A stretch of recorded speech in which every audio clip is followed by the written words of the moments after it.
द्वादशी प्रदोष, फिर उसके बाद में हरिहर मिलन वैकुंठ चतुर्दशी, फिर पूर्णिमा। ज्यादा कुछ नहीं कर पाओ तो प्रयास करो कि इन तिथियों पे कम से कम एक दीप ऐसा जलाया जाए जिससे हमें समृद्धि, लक्ष्मी, वैभव प्राप्त हो। कि घर में जो दिया होता है वो दीपक भी कोई साधारण नहीं होता,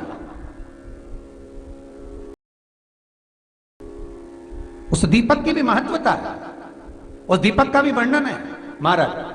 और कई तरह के दीपक होते हैं, दीपक का भी विधान वर्णन किया गया, उस दिए का भी वर्णन किया गया। यहां तक शास्त्र कहता है कि घर में अगर किसी को बहुत तेज बुखार आ गया है, बहुत तेज बुखार, और बच्चा उस बुखार में तप रहा है, बहुत तप रहा है महाराज, तुम जिस दिए में भगवान की आरती उतारते हो, जिस दिए से तुम भगवान की पूजन करते हो, उस दिए की बत्ती को नीचे डाल दीजिए और उस दिए को पानी की बाल्टी में धो दीजिए। कौन सी बाल्टी में? जिस बाल्टी के पानी से आप बच्चे को स्नान करा सको महाराज।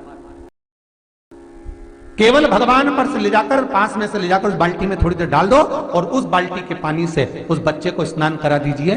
15 से 20 मिनट, आधा घंटा लगेगा, बच्चे का बुखार पूरा उतर जाएगा। इतना विधान है दीप का। दिया कोई साधारण नहीं होता, दीप कोई साधारण नहीं होता। पशुपति व्रत शिव महापुराण में हम बताते हैं, कई बार आपको वर्णन किया कि पशुपति व्रत जब करो तो 6 दिए मंदिर में लेकर जाओ शंकर जी के, 5 दिए शंकर जी के सामने लगाओ, 1 दिया घर पर आओ तो घर के राइट भाग में जब प्रवेश करो तो सीधे हिस्से में घर के दरवाजे पर लगाओ, तब अंदर प्रवेश करो। क्यों कहते हैं? क्योंकि उस दीप का महत्व होता है। दिए भी अलग अलग होते हैं। पहला दिया होता है पणाती दिया,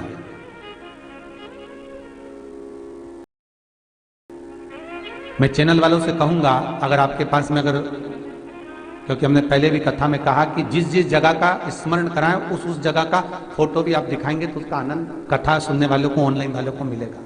पहला होता है पणती दिया। ये पणती दिया मट्टी का दीप, जिस दीप के अग्रभाग को थोड़ा सा बड़ा कर दिया जाता है, उसको पणती दिया कहते हैं।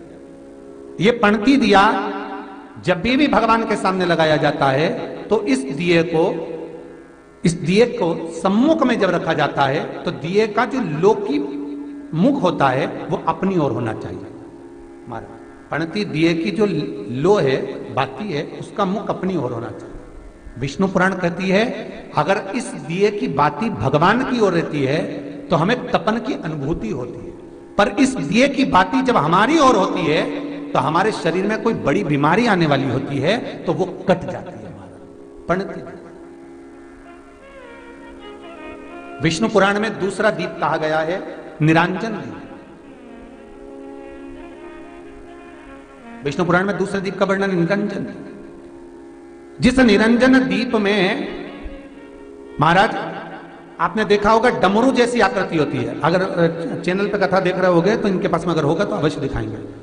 निरंजन, इस निरंजन दीप में डमरू की आकृति होती है, रखने का भाग और ऊपर का भाग इस तरह से, और ऊपर उसमें दिए लगाए के लिए बाती का स्थान रहता है। किसी किसी में 5 कंगूरे होते हैं, किसी किसी में 6 कंगूरे होते हैं। इसको निरंजन दीप कहते हैं महाराज। विष्णु पुराण के 5वें अंश में लिखा गया निरंजन दीप भगवान के सम्मुख में राइट भाग में लगाया जाता है। भगवान का जो स्थान होता है, भगवान का जो मंदिर होता है, तो भगवान का राइट, आपका होगा लेफ्ट, क्योंकि आप भगवान के सामने बैठोगे तो भगवान का राइट, आपका लेफ्ट। तो आप जब लगाएंगे तो आप लेफ्ट में लगाएंगे, आपका लेफ्ट होगा और भगवान का वो भाग राइट कहलाएगा। तो भगवान के सीधे हाथ की ओर लगता है माना निरंजन। निरंजन दीप कभी भी तेल का नहीं लगता माना। निरंजन दीप कभी भी तेल का नहीं लगेगा। हाँ, यह हो सकता है कि बट्टी निरंजन जो दीप होता है उसमें तेल डाल सकते हैं। बट्टी निरंजन दीप जो होता है उसमें कंगूरे नहीं होते। बट्टी निरंजन दीप केवल गोल होगा, ऊपर से डमरू जैसी आकृति होगी, डमरू जैसा होता है, ऊपर से उसमें कहीं कंगूरे नहीं होते महाराज। अगर आप चैनल पर देख रहे होंगे तो बट्टी निरंजन दीप का भी वर्णन आपको दिखाया जा रहा होगा। बट्टी निरंजन जो दीप होता है वो केवल डमरू की आकृति में होता है, उसमें कोई कंगूरे नहीं होते। पर निरंजन जो दीप होता है उसमें कंगूरे होते हैं। तो जो निरंजन दीप होता है उसमें कभी तेल नहीं डाला जाता। निरंजन दीप को हमेशा घृत से ही लगाया जाता है। पर बट्टी निरंजन जो दीप होता है उसमें आप तेल डाल सकते हैं। बट्टी निरंजन दीप जो लगाएंगे वो तेल का लगा सकते हैं, पर निरंजन में कभी तेल नहीं डाला जाता। क्यों नहीं डालते? विष्णु पुराण कहती है निरंजन दीप के अंदर अगर तेल की बाती लगाया जाता है तो 1 रुपया कमाते हैं, 1.25 रुपये खर्च होगा। घर में 10 लोग भी कमा कर लाएंगे तो पैसा नहीं दिखेगा, घर में रुपया टिकता नहीं है। अर्थात निरंजन दीप में आप तेल की बाती लगा रहे हो, ये सिद्ध हो चुका है। अब अगर आप यही बात किसी जगह पर पूछोगे, किसी आचार्य से पूछोगे हमारे यहाँ ऐसा हो रहा है, तो वो कहेगा तुम्हारी ग्रह दशा खराब हो रही है, तो उसने अंगूठी पहना दी। अंगूठी पहनाने के बाद भी घाटा खा गए, फिर पूछोगे महाराज हमने तो अंगूठी पहनी, नीलम पहना, पुगराज पहना, ये पहना, वो पहना, आराम नहीं लगा, तो कहा तुम्हारे यहाँ वास्तु का दोष है, वास्तु भी सही करवा लिया, उसके बाद भी सुख नहीं मिल रहा। अर्थात आपके दिए में जो आप बाती लगा रहे हो उसमें कुछ कमी है,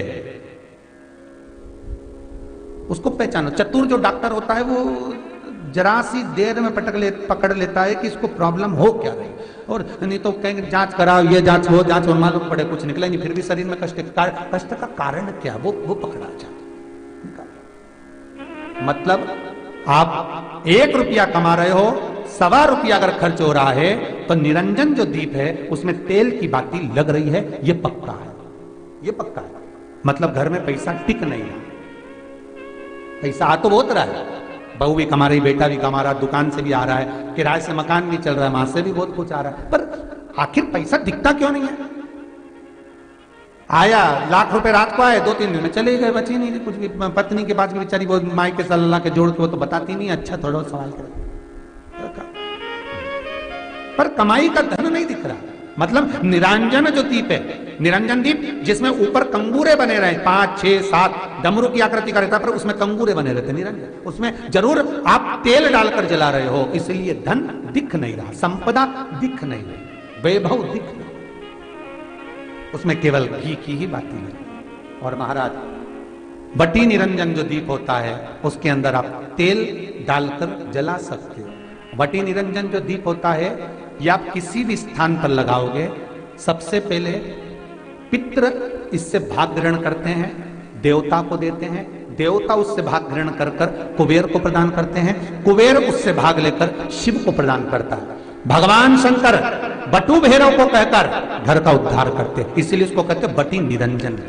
इसमें कंगूरे नहीं होते महाराज, बटी। एक कुबेर निरंजन भी होता है, दिए में स्टैंड होता है, पकड़ने की जगह होती है, आगे उसमें चोंच लगी रहती है, उसको कुबेर निरंजन दीप कहते हैं। कुबेर निरंजन दीप महाराज जब भी जलाया जाता है, इस तरह का दिया अगर किसी के घर में हो कुबेर निरंजन, जिसमें स्टैंड होता है, ऊपर होता है, थोड़ा लंबा होता है, आगे लंबाई निकली रहती है। कुबेर निरंजन टीवी पर आप दर्शन कर रहे होंगे, तो कुबेर निरंजन जो दीप होता है उसमें आगे भाग लंबा रहता है और पकड़ने का स्थान होता है। तो कुबेर निरंजन दीप घी का लगाओ चाहे तेल का लगाओ, उसमें लौंग या काली मिर्च, काली तिल या चावल, पूजन वाली जगह में जो चावल रखे उसका 2 दाना चावल का या फूल की पत्ती, कुछ भी उस कुबेर निरंजन दीप में डालना जरूरी होता है, जिससे हमारे घर में भंडार सदा भरा रहे। अगर कुबेर निरंजन दीप खाली जलता है, आपने कई जगह मंदिरों में देखा होगा, कुबेर निरंजन दीप डालते तो उसमें थोड़ा 2 दाने चावल के डाल देते, कुछ नहीं डालता तो एक सिक्का पटक देते, एक का कलदार पटक देगा, कोई चवन्नी पटक देगा, कोई 5 पैसे पटकेगा। कुबेर निरंजन दीप खाली नहीं, समृद्धि देगा। महाराज आनंद की अनुभूति कराएगा, सुख को देगा। मट्टी के जो गोल दिए होते हैं, माटी के महाराज, इन गोल दिए का जो प्रमाण हमारे यहाँ शास्त्र कहता है, ये चहुं दिशा को सुख प्रदान करने वाले होते हैं। इसकी बात ही आप कहीं पर भी लगा सकते हैं, किसी भी स्थान। आटे का जो दिया बनाते हो घर के अंदर, कभी आपने पूजन करी होगी तो आटे के दिया बनाओगे। अभी आप बैकुंठ अपने कार्तिक पूर्णिमा के दिन विसर्जन करने जाओगे, घाट पर लगाने जाओगे आटे का दिया, तो आटे का जो दिया लगाते हैं, इसकी बाती हमेशा याद रखो कि अगर 4 दिए लगा रहे हो तो चारों दिशा में बाती होना चाहिए उसकी, मतलब बाती एक ही रखो पर 4 दिए को 4 दिशा की ओर निर्मित कर रख दीजिए, उसका मुख उधर। आटे के दिए में कभी भी चोंच नहीं बनाना चाहिए, अर्थात बत्ती रखने की जो चोंच होती है आटे के दिए में कभी नहीं बनाना, बिल्कुल गोल बनाना चाहिए और उसको फिर विसर्जन की ओर आप लेकर जाओ या देवता की ओर लगाओ, जहां लगाना है, पर उसमें चोंच नहीं होना चाहिए।